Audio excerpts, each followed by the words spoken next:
بسم اللہ الرحمن الرحیم۔ السلام علیکم ورحمۃ اللہ وبرکاتہ۔ آج الحمدللہ مسائل النساء کورس کا ہمارا 8واں سبق ہے،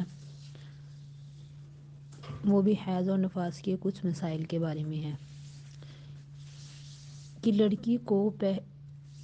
عادت مقرر نہ ہو، یعنی جس عورت کی عادت مقرر نہ ہو تو اس کے لیے 10 دن تک جتنی دفعہ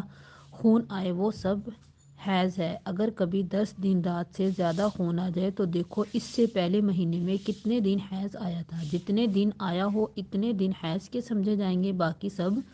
استحاضہ ہوگا۔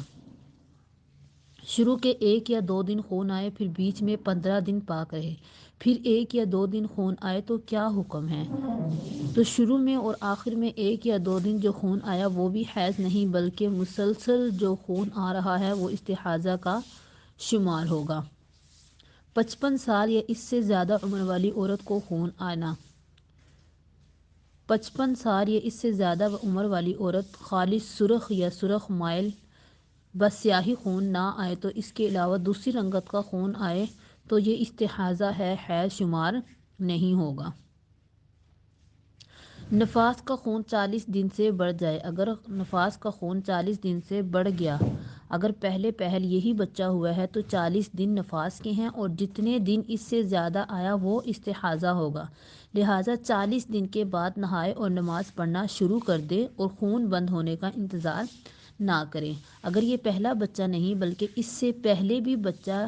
ہو چکا ہے تو اس کی عادت معلوم ہے تو اتنے دن نفاس کے ہوں گے جو اس کی عادت ہے، اس سے زیادہ جو ہوگا وہ استحاضہ ہوگا جبکہ 40 دن سے بڑھ بھی جائے۔ نفاس کا خون عادت مقرر سے بڑھ جانا، یعنی کسی کی عادت 30 دن نفاس آنے کی ہے لیکن 30 دن گزر گئے ابھی خون بند نہیں ہوا تو وہ ابھی نہ نہائے، اگر پورے 40 دن پر بند ہو گیا تو یہ سب نفاس ہوگا، اگر 40 دن سے زیادہ ہو جائے تو 30 دن نفاس کے ہوں گے اور باقی سب استحاضہ ہوگا، اس لیے فوراً غسل کرے اور 10 دن کی نماز قضا ادا کرے۔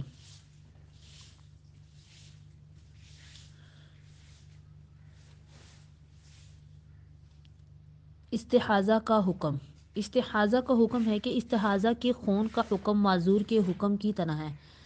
کہ اگر کسی عورت کو استحاضہ کا خون جاری ہو اور ایک فرض نماز کے وقت پورے وقت میں برابر اسی طرح جاری ہو کہ عورت کو اتنا وقت بھی نہ ملے کہ اس میں خون نہ آئے اور وہ وضو کر کے اس وقت کی نماز ادا کرے، جب اس طریقے سے مسلسل خون جاری ہو تو وہ عورت معذور کہلائے گی،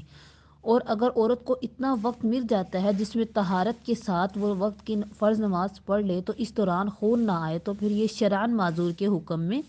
نہیں ہوگی، معذور کے احکام اس پر جاری نہیں ہوں گے بلکہ تندرست یعنی کہ تندرست کے حکم میں ہوگی، جو احکام تندرستی کی حالت میں ہوتے ہیں وہی اس کے ہوں گے۔ ایک بار عورت کے معذور ہونے پر پھر آئندہ عذر کے باقی رہنے کے لیے مسلسل خون جاری رہنا ضروری نہیں بلکہ وہ فرض نماز کے وقت کم از کم ایک بار بھی خون آ جائے تو بھی عورت معذور رہنے کے لیے کافی ہے، اور جب کسی فرض نماز کا پورا وقت ایسے گزرے کہ اس میں ایک بار بھی خون نہ آئے تو پھر وہ عورت معذور کے حکم میں نہیں رہے گی بلکہ تندرست والے حکم میں آ جائے گی۔ استحاضہ کی حالت میں قرآن کریم کی تلاوت اور مسجد میں جانا۔ استحاضہ والی عورت قرآن کریم کی تلاوت کرنا اور قرآن کریم کو باوضو چھونا اور مسجد میں جانا، بیت اللہ کا طواف کرنا سب جائز ہے، جبکہ مسجد کے ملوث ہونے کا اندیشہ نہ ہو۔ خواتین کے مخصوصہ عذر کے مسائل جاننے کے